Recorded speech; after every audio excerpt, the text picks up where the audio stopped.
Bonjour, nous sommes le lundi 13 avril 2020 à Washington.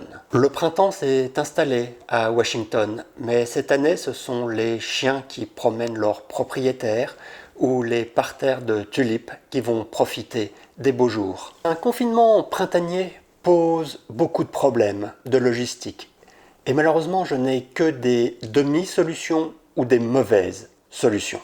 Il y a 15 jours de décalage entre la France et les États-Unis.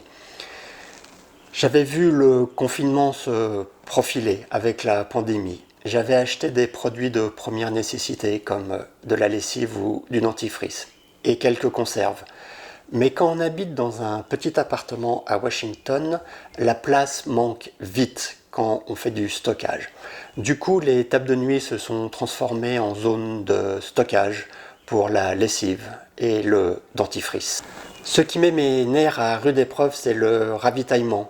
Toute la chaîne de distribution est totalement perturbée.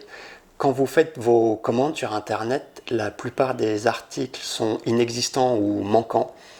Et les services de livraison sont totalement chaotiques et perturbés. Les horaires sont délirants. Les courses peuvent arriver à 6 h du matin ou 23 h le soir. Les supermarchés sont devenus des lieux trop dangereux. Plusieurs d'entre eux ont fermé pour décontamination.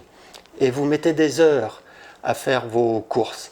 À l'extérieur, il y a tout un système de balisage pour respecter les distances de sécurité. Et à l'intérieur, il y a un nombre réduit de clients pour éviter les contacts.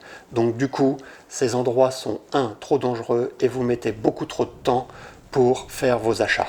Je dois l'avouer, je suis un carnivore et j'ai gardé ce côté très français du café au lait tartine le matin. Mais le problème, c'est que depuis une semaine, il n'y a plus de viande de bœuf et quant au pain de mie, c'est devenu une denrée rare. Ce qui me pèse avec le Covid-19, c'est que je n'ai aucune envie de manger du quinoa, des brocolis et des galettes de riz sans gluten. Je sens que ce confinement va devenir dur, mais vraiment très très dur.